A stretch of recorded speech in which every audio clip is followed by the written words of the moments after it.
Well, this definitely wasn't something I saw coming. The Denver Broncos just made a surprising move, and if Sean Payton is making decisions like this, who knows what else he has planned for the offseason.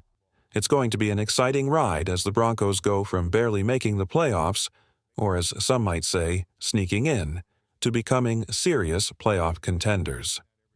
The big news today is that the Broncos have fired their special teams coordinator, Ben Kotwica, after just 2 seasons, which is a huge surprise, especially considering how much special teams struggled this past year. You probably remember that tough moment when the Broncos had a field goal blocked. That one really stung. What's even more interesting is the behind-the-scenes drama. Sean Payton has a long history with Mike Westhoff, a well-known special teams coach. Westhoff was brought in as assistant head coach, even though his main job was overseeing special teams. Less than 24 hours after that blocked field goal, Westhoff unexpectedly stepped down, citing vision issues. But here's the big question everyone in Broncos country is asking. Did Mike really retire because of vision problems, or is there more to the story? Hey, Broncos fans! If you're passionate about the Denver Broncos and want to stay updated on everything happening with the team, make sure to hit that like button and subscribe to the channel. It really helps the channel grow and ensures you don't miss any of the exciting updates this offseason. Now, let's dive into today's big news. It's kind of wild how things unfolded, especially after one of the most unforgettable moments in special teams history. But after that, the coach retired, and suddenly, the Denver Broncos found themselves with just one person handling special teams, Ben Kotwica. Of course, they ended up firing him, and it led to a lot of rumors and conspiracy theories. The main thing I want to point out is how impressed I am with the special teams unit. Honestly, aside from that blocked kick, there weren't many moments where I felt like special teams let us down. If anything, they've been a standout, especially these past couple of years. Marvin Mims, one of our few Pro Bowl players, has been amazing as a key part of the special teams unit. Remember that Seattle Seahawks game early in the season? We scored 2 safeties thanks to our kicker, who was just crushing the ball. Our special teams have come such a long way, and I think this shows that Sean Payton isn't just looking to scrape by and make it into the playoffs. He's determined to improve and push the team to new heights. When he sees a chance for major progress, he takes it. Looking at how strong our special teams have been, it's clear that we're heading in the right direction. We're now in the top 10 for punt return average, kickoff return average, and even how we handle punt returns against us.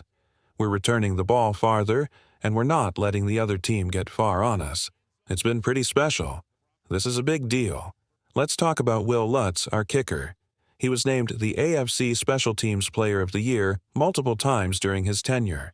In fact, he was the top special teams player in the entire AFC 3 times over his 2 seasons with us. That's impressive. To me, this shows how the special teams unit has really stepped up, outpacing expectations, pun intended. I've been truly impressed with what they've done, and it's a clear sign that Sean Payton is not satisfied with just getting by. He has big plans and isn't stopping until he takes things to the next level. Now, the top candidates to replace him, let me know which one excites you more. Both of these guys are Sean Payton's picks. The first candidate is Chris Banjo. What's interesting about Banjo is that he was actually interviewed for a huge opportunity to be the special teams coordinator in San Francisco. Special teams were a huge weak spot for the 49ers this season, which might have cost them a playoff spot. So, here's the question. Did Sean Payton make this move because he wants to find a place for Chris Banjo? Payton coached him when Banjo was a player, and now he might want to bring him back to the team. Special teams coaching is tough, probably the hardest unit to coach in the NFL. You're working with players who were the stars of their high school teams, the best player in their area. They've always been the top dog, and now you're trying to get them to work together as part of a unit. That takes serious skill.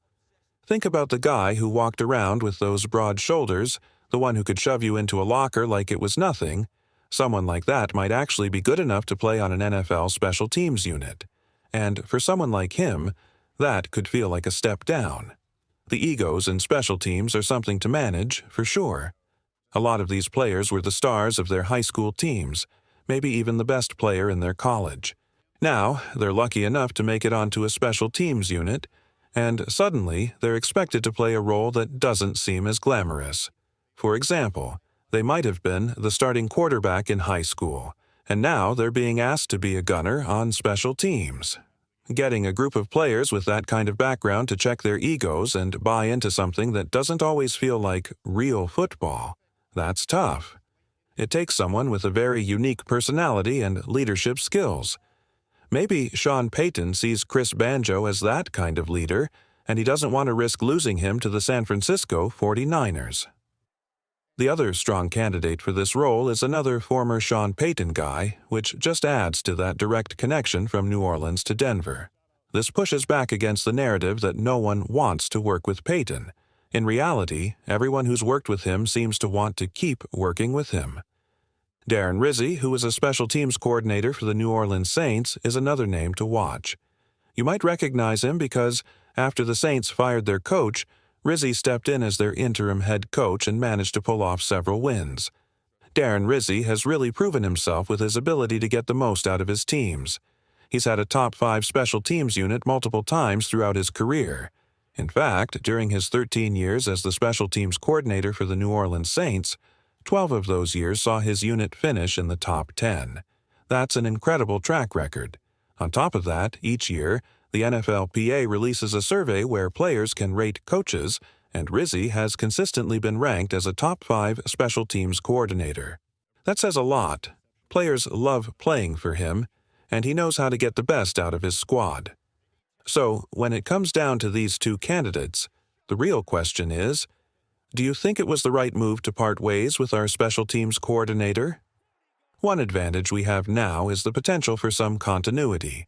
It takes a few years for systems to truly settle in, and ideally, we'd keep seeing growth in that area. But bringing in a new coordinator could disrupt that progress, which is a bit disappointing because the special teams unit was solid. So, is Chris Banjo the better choice, or does Darren Rizzi bring more to the table?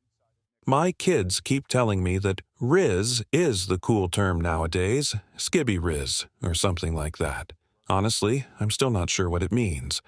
But imagine having a guy named Riz in the locker room. It could bring a whole new vibe to Denver.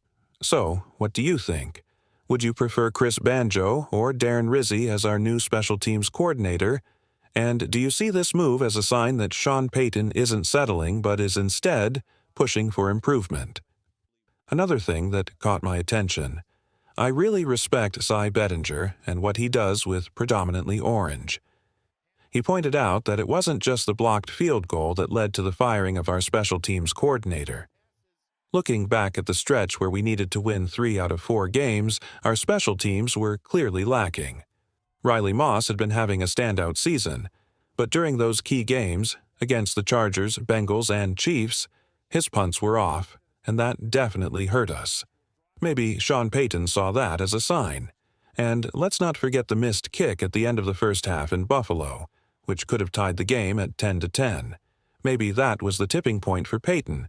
Payton likely saw those moments as critical and decided to make a change. He might want one of his guys like Banjo or Rizzi in that role to help get things back on track. It'll be interesting to see what direction he goes. Lastly, there's been a lot of talk about whether the Broncos could bring in a top-tier wide receiver.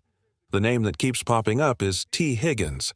He's had an up-and-down season with the Bengals, battling injuries, but when you look at a pro like him and hear guys like Alex Singleton talk about how injuries can linger in your mind, it's something to keep in mind. Alex Singleton once said that the hardest year of his life was when he was dealing with injuries because it messes with your mind. And I think that's something T. Higgins might be thinking about too. With his injury history and the fact that he hasn't been able to play in a lot of games, he's probably looking for a team that values his health and makes sure he stays on the field. When you're dealing with injuries, it really takes a mental toll, and that's something a lot of players can relate to. I saw a stat that Andrew Mason shared, quoting Sean Payton, and it really stood out as an advantage for the Broncos. If T. Higgins were to come here, he'd be playing with a coach and quarterback, Sean Payton and Russell Wilson, who are already in sync. Compare that to the Patriots, where if Higgins were to go, He'd be starting fresh with a new coach and quarterback. They haven't even had a chance to gel yet. Plus, the Patriots don't have the results on the field, and their offensive line is a concern. So, not only could Higgins come to Denver and play with a coach and quarterback who are aligned, but he'd also be joining a team with the best fans in football, in a state that enjoys 300 days of sunshine a year, and tied to the wealthiest owner in sports. Another thing, the best ability is availability. Over the past couple of years, the Broncos have dealt with injuries. 134 games missed due to injury over 2 seasons. While some of those were flukes, it's still something to consider. If you're T. Higgins, why wouldn't you choose a team that puts a strong focus on your physical health?